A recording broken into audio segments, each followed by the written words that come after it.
Eles são uma vergonha para a família. Tira eles daqui antes que alguém veja. Foi isso que minha mãe falou dos meus filhos, os netos dela.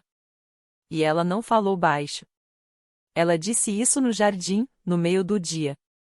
Uma mão nas pérolas do colar, a outra segurando uma taça de vinho. Meu filho tinha 10 anos. Minha filha, 7. Eles estavam sentados na escada da varanda, desenhando em guardanapos. Porque a gente esqueceu os livros de colorir. Meu pai não disse nada. Só balançou a cabeça e olhou para outro lado. Como se não olhasse, a vergonha não fosse dele. Eu fiquei parada, como se meu corpo tivesse esquecido o que fazer. No dia seguinte, no café da manhã, minha mãe me deu um ultimato. Ela dobrou o guardanapo certinho, no meio, antes de falar. Lena, eu amo seus filhos. Mas nem todo mundo precisa ver eles. A gente paga um internato. Um lugar discreto. Você pode ficar aqui com a gente, voltar para a fundação. Mas precisa fazer o que é melhor. Melhor? Eles queriam dizer silêncio. Queriam dizer invisível. Eles queriam que meus filhos sumissem da imagem perfeita que eles construíram. Porque meu filho tem TAA. Porque minha filha às vezes tem crises. Porque eles não estavam com roupas combinando. Não sentavam direitinho na mesa com as mãos no colo. Eles queriam a ilusão, não a verdade. E eu tive uma escolha. Eu podia discutir. Podia chorar. Podia tentar explicar de novo, como já fiz muitas vezes. Mas, em vez disso, eu só disse, ok. Não expliquei o que isso queria dizer. Naquela noite, coloquei meus filhos na cama, beijei eles e sussurrei. Vocês são perfeitos. E então comecei a agir. Eles achavam que eu ia embora quietinha. Mas eles não sabiam que eu cuidava de todas as contas digitais. Que eu tinha procuração dos ativos de mídia do meu pai. Que a maior doadora da fundação tinha mudado o endereço dela pro meu apartamento no ano passado, por causa de impostos. Eles nunca perguntaram. Achavam que eu era só a filha que deixava tudo bonito. Mas, na verdade, eu era a base do império deles. E quando eu saí, tudo começou a desmoronar. Eu não fui criada por pessoas más. Fui criada por pessoas perfeitas. Do tipo que faz leilão de caridade, mas só tira foto com certos convidados. Que doa dinheiro, mas só se tiver repórter e placa com o nome. A gente não falava de terapia. A gente não mencionava deficiência. A gente não deixava ninguém desconfortável. A gente sorria. Era elegante. Escolhida. Quando eu era criança, aprendi a ser boa nas coisas que pareciam boas. Eu dançava. Sorria para os outros. Passava minhas saias plissadas. Estudava o que mandavam. E quando me casei com alguém que eles aprovaram, eles se parabenizaram como se tivessem fechado um negócio. Mas quando me separei, 5 anos depois, com 2 filhos e uma pilha de contas, o orgulho virou silêncio. Eu virei um problema. E pior, meus filhos não se encaixavam. Meu filho Noah é brilhante, cheio de energia, emotivo. E barulhento no melhor sentido. Ele sabe explicar o ciclo de vida de um sapo e a tabela periódica inteira. Mas esquece de amarrar os cadarços. Ele fala rápido quando está animado. Ele se distrai com texturas. Fica batendo lápis em ritmos que só fazem sentido para ele. Para mim, ele é incrível. Para eles, ele é um problema. Minha filha, June, é sensível. Daquelas crianças que sentem tudo bem fundo. Ela chora quando vê bichos presos em gaiolas. Fica nervosa com música alta e precisa de tempo para se acostumar com as coisas. Ela desenha histórias inteiras em silêncio, depois me entrega as páginas. Os personagens têm os meus olhos. Para mim, ela é mágica. Para eles, ela é frágil. Eu tentava proteger os dois. Quando a gente ia visitar meus pais, eu levava brinquedos silenciosos. Ensinava boas maneiras, vigiava eles o tempo todo. Pronta para evitar qualquer julgamento. Mas, mesmo assim, sempre acontecia. Teve uma vez que minha mãe olhou pro Noah no jantar e disse: Talvez ele só seja malcriado. E quando a June chorou, porque a sala estava cheia de gente e barulho demais. Meu pai balançou a cabeça e murmurou. Sensível demais, igual a mãe. Eles nunca disseram isso com todas as palavras. Mas eu escutava nos silêncios, nas pausas. O que eles queriam dizer era: você não tá criando eles direito. Eles não são como a gente. Talvez eles nem pertençam a esse lugar. Então, quando eles me deram o ultimato, internato ou ir embora, eu não gritei. Naquele momento, eu finalmente enxerguei quem eles eram de verdade. E aí tomei minha decisão. Se eu tivesse que escolher entre proteger a alegria dos meus filhos ou proteger a imagem da minha família, a escolha estava feita. Eles nunca mais iam fazer meus filhos se sentirem pequenos. E estavam prestes a descobrir o que acontece quando a filha invisível resolve aparecer. Eu não bati a porta. Não fiz escândalo. Não postei nada. Não contei pra ninguém, só pro meu melhor amigo.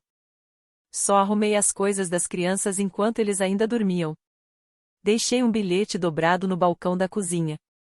E saí antes do sol nascer. O bilhete dizia: obrigada pela oferta. A gente recusa. Ao meio-dia, eu já tinha congelado 2 contas internas da família. Contas que eu mesma cuidava há anos, discretamente. Em nome deles, mas com meu acesso. Não foi roubo. Não foi segredo. Só foi pausado. Porque a fundação da família tinha 3 pessoas que assinavam tudo. Meu pai, minha mãe, e eu. E no momento em que senti que meus filhos não estavam mais seguros naquela casa, usei meu direito legal de suspender as transações, até uma auditoria independente ser feita. Foi uma cláusula que eu mesma escrevi no estatuto, anos atrás. Depois de perceber umas contas meio estranhas. Eles esqueceram. Esqueceram do quanto eu realmente importava. A primeira ligação veio naquela mesma noite. Meu pai, tentando manter a calma, disse: Lena, precisamos conversar. Alguns fornecedores começaram a dizer que não receberam o pagamento final. Ninguém sabia ao certo o que estava acontecendo, mas disseram que provavelmente era algum erro técnico. Ninguém falou do bilhete. Ninguém falou dos meus filhos. Só falaram de dinheiro. Eu não respondi. Aí os membros do conselho começaram a ligar. 2 mandaram e-mails perguntando se eu sabia o que estava acontecendo. Um deles até escreveu: a gente achava que você ainda estava cuidando do relacionamento com os doadores. Sem você, algumas coisas pararam de funcionar. Exatamente isso. Enquanto eles apareciam em entrevistas, entregavam bolsas com câmera filmando. E recebiam elogios de doadores que nem sabiam quem eram os estudantes. Eu era quem escrevia as cartas. Eu era quem organizava as contas. Eu quem respondia os e-mails da madrugada, de gente em desespero. Eles fizeram o nome da fundação. Eu fiz o trabalho. E agora, o trabalho foi embora com quem fazia ele. Em 48 horas, 3 pagamentos foram devolvidos. Uma bolsista ligou chorando porque o aluguel dela não foi pago. E ninguém da secretaria respondeu. Minha mãe encaminhou o e-mail para a assistente dela com uma frase só: podemos empurrar isso pro próximo trimestre? O tom dela era mandão, como sempre. Vi essa mensagem porque a assistente foi a primeira pessoa que veio até mim, em silêncio. E perguntou: o que tá acontecendo? Parece que tudo tá desmoronando. Mas não foi porque eu quebrei algo. Foi porque eu parei de segurar tudo sozinha. Ninguém tinha pedido desculpa até então. Ninguém perguntou onde eu estava. Se meus filhos estavam bem. Se eu me machuquei com o que foi dito. Eles só queriam que tudo voltasse ao normal. Mas o silêncio, quando a gente deixa ele falar, ele diz tudo. Meus pais sempre pensaram que eu era obediente. Não porque eu fosse fraca, mas porque eu nunca brigava em público. Eles confundiram o meu silêncio com submissão. Enquanto eles sorriam para doadores e davam entrevistas, eu lia contratos, aprendia os sistemas. E criava laços com quem realmente fazia a engrenagem funcionar. E agora, eu estava pronta para me afastar de tudo aquilo que eu mesma mantive de pé por anos. O primeiro passo foi legal. Marquei uma reunião com minha advogada, a Miriam. Uma mulher quieta, mas com a cabeça mais afiada que muito político. A gente revisou toda a estrutura da fundação. As contas fiduciárias. O fundo de investimento familiar que eu ajudei a montar 5 anos atrás. Ela levantou a sobrancelha e disse: Você entende que não é só uma participante aqui, né? Você tem autoridade. Autoridade de verdade. Eu sei, eu disse. Só nunca tinha usado esse poder. Pois agora você vai usar, respondeu minha advogada. Enviamos avisos formais para todos os parceiros e patrocinadores da fundação. Eu estava deixando todos os meus cargos imediatamente. Estava abrindo mão do meu direito de assinar em nome deles. E pedindo uma auditoria independente sobre todas as finanças ligadas a doações dos últimos 2 anos. Não porque eu estivesse acusando alguém, mas porque eu não confiava mais em nada que levasse o nome da minha família. Depois veio a parte pública. Eu não escrevi um texto de denúncia. Não fui falar com jornalistas. Fiz algo bem mais simples e muito mais forte. Postei uma mensagem calma e profissional no meu LinkedIn. Depois de 12 anos trabalhando nos bastidores da fundação, decidi seguir outro caminho. Tenho muito orgulho da comunidade que apoiamos. Agora, quero construir algo mais transparente, mais inclusivo, mais humano. Só isso. Sem fofoca, sem nomes, sem briga. Mas pegou fogo. Porque todo mundo que já trabalhou com a gente sabia o que aquela mensagem queria dizer de verdade. Minha caixa de entrada explodiu. Ex-estagiários, doadores, voluntários. Uma mensagem me marcou mais. Você foi a única razão pela qual fiquei tanto tempo. Sempre me perguntei como você conseguia sorrir mesmo com tudo aquilo. Eu não respondi. Não precisava mais me explicar. Meus pais não ligaram. Mas o silêncio deles virou desespero por trás das cortinas. Fiquei sabendo por um fornecedor que minha mãe disse por aí que eu estava de licença, tirando um tempo para me dedicar à família. Respondi com uma nota do jurídico. Por favor, parem de divulgar informações falsas sobre minha situação profissional. Não tenho mais vínculo com a organização. Não foi uma ameaça. Foi um limite. E, dessa vez, eles não conseguiram passar. Eles achavam que eu estava só blefando. Mesmo depois dos avisos legais, depois da publicação no LinkedIn. Mesmo depois que eu tirei meu nome de tudo. Ainda achavam que eu ia voltar. Que, depois de um tempo, mais calma, eu voltaria pro meu lugar de sempre. Atrás das cortinas. Mas eu não estava com raiva. Eu estava exausta. E as rachaduras começaram a aparecer. Primeiro, o atraso no pagamento das bolsas. Depois, um dos maiores patrocinadores da fundação soltou uma nota pública, dizendo que estava se afastando do conselho. Eu não falei nada. Mas outras pessoas falaram. Os doadores perceberam que a pessoa por trás dos e-mails sumiu. Os voluntários notaram que ninguém mais respondia com urgência. Alguns parceiros começaram a se afastar, dizendo: Nos avise quando a Lena voltar. Mas eu não ia voltar. E pela primeira vez, meus pais entenderam algo que nunca quiseram admitir. Eu não era só parte do sistema. Eu era o sistema. Minha mãe tentou recuperar a imagem.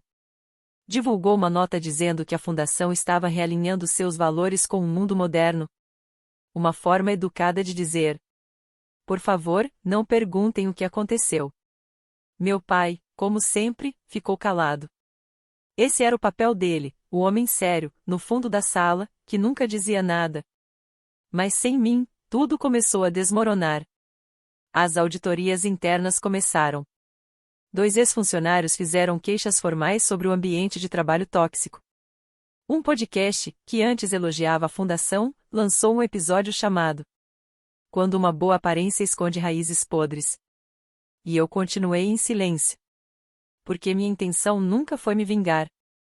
Não precisei destruir ninguém. Só parei de protegê-los. Sem meu silêncio, sem o meu trabalho. Sem meu nome escondido por trás dos comunicados bonitos. A verdade apareceu sozinha. Aí veio meu último passo. A casa de férias que eles achavam que eu tinha esquecido. Anos atrás, eles colocaram parte da casa em um fundo da família, dizendo que era para os netos usarem no futuro. Tudo muito simbólico, bonito de mostrar. Mas o que eles esqueceram é que eu era coproprietária dessa casa. E agora, eu não queria mais aquilo. Então vendi minha parte para uma ONG que faz retiros inclusivos para famílias com crianças neurodivergentes. Meu advogado cuidou de tudo. E quando os papéis foram finalizados, o novo dono avisou a minha mãe. O retiro anual da família não poderia mais ser feito lá sem um contrato de uso. Ela ficou furiosa. Me ligou pela primeira vez em meses. Deixou um recado, claro. Você perdeu o controle, Lena. Isso não tem nada a ver com as crianças. Isso é para nos punir. Eu ouvi 2 vezes. Depois apaguei. Porque aquilo não era um castigo. Era liberdade. Algo que eu demorei muito tempo para dar a mim mesma. Sempre disseram que eu era sensível demais.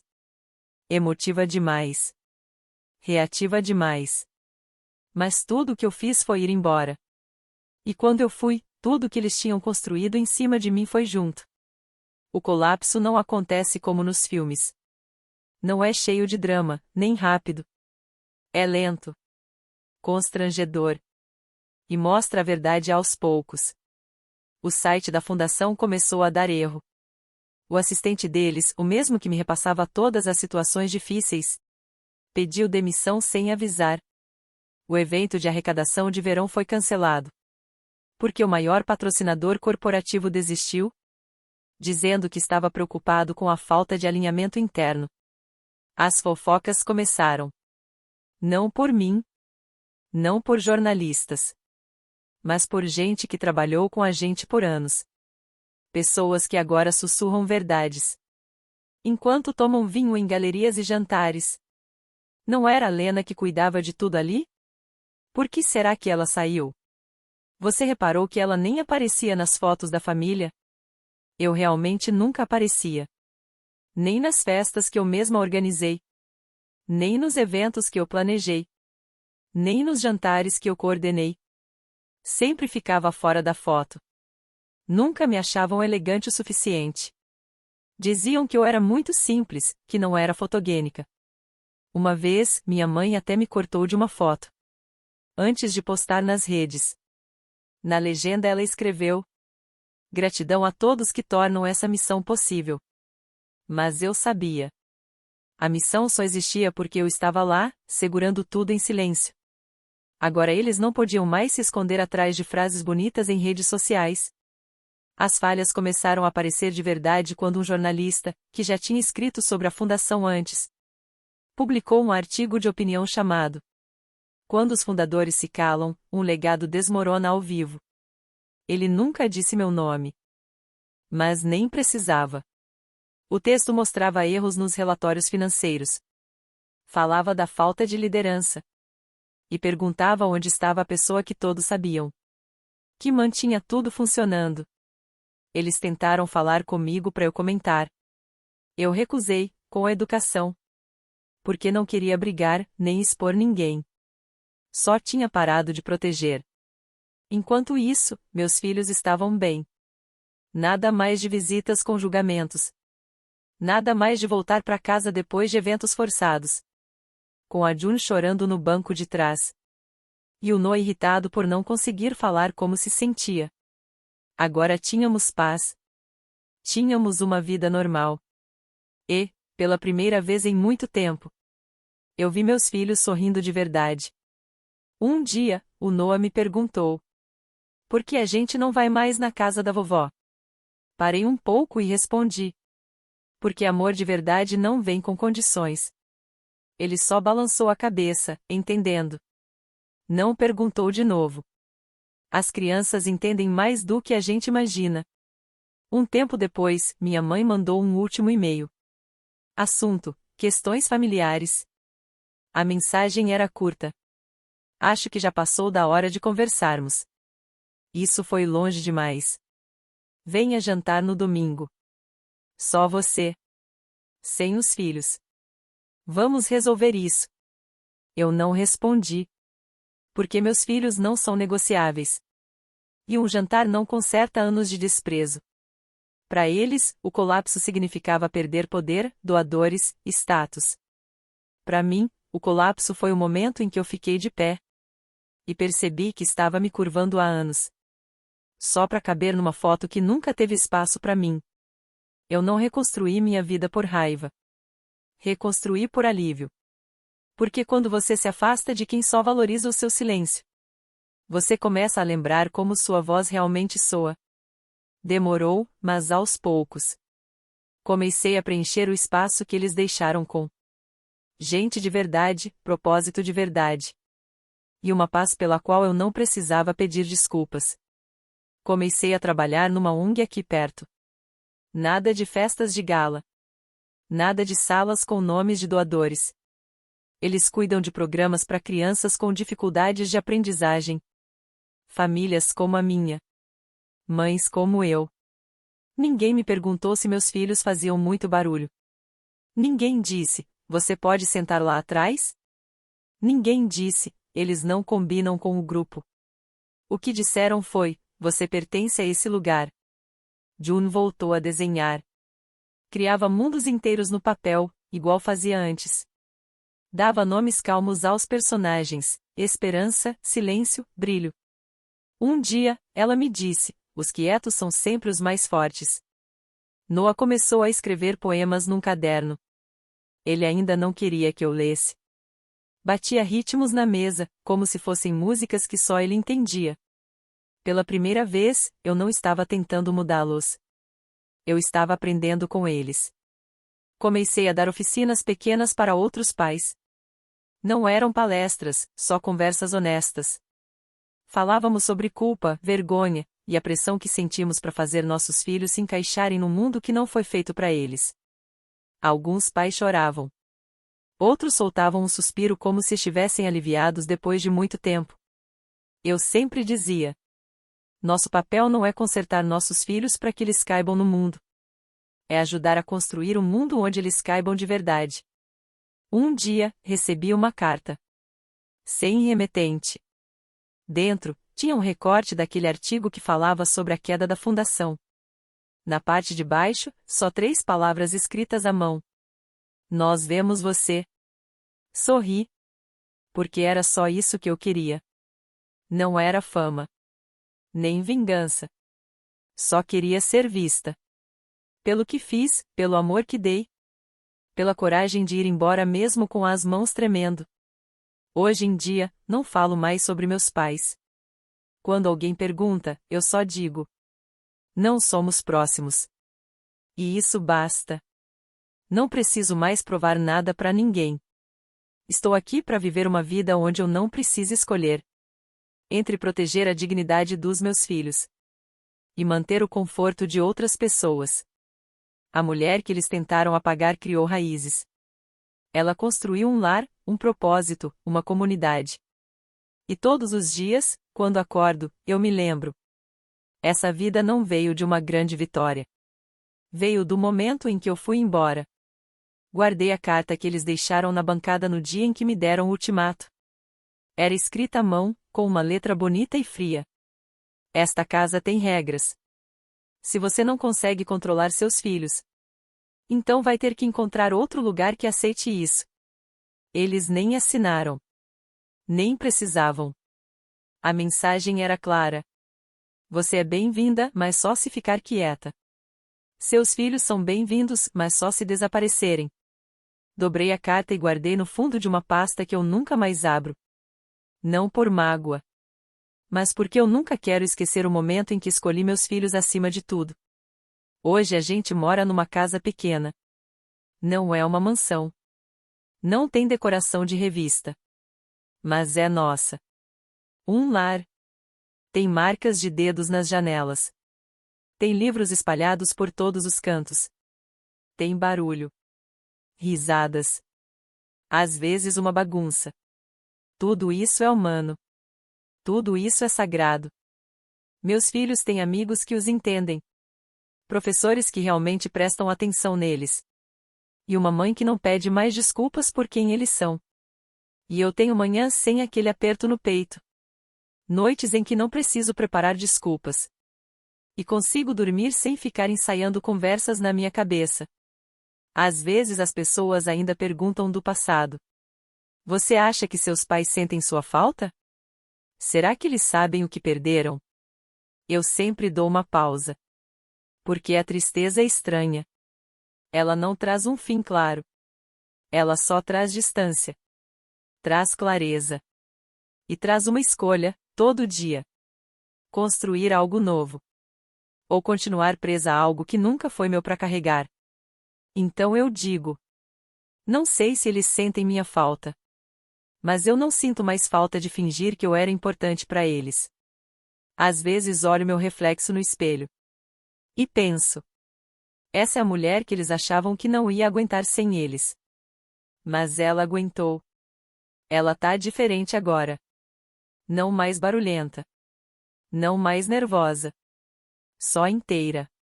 E essa é a verdade silenciosa que eles nunca imaginaram. Eles achavam que me tirar da família ia me destruir. Mas me libertou. Porque eu nunca fui feita para ser pequena. Para caber na ideia deles de perfeição. Eu fui feita para ocupar espaço. Com meus filhos do meu lado. Com nossa vida cheia, confusa, feliz. Indo muito além dos muros que eles construíram. Teve uma vez em que eu estava na casa deles. Segurando a mão da minha filha. E pensei. Será que amar é se encolher para deixar os outros confortáveis? Hoje, vejo minha filha correndo no quintal da nossa casa. Com o cabelo voando, o coração forte, livre. E agora eu sei a resposta. Amor não encolhe. Amor se espalha. Amor cuida. Amor nunca ameaça te tirar do lugar. Só porque você é quem você é. E eu nunca mais vou escolher o silêncio só para continuar sendo convidada. Porque eu não preciso mais do lugar na mesa deles. Eu construí a minha própria mesa. E as pessoas que sentam nela me veem de verdade. Elas ficam. E esse é o único legado que vale a pena deixar.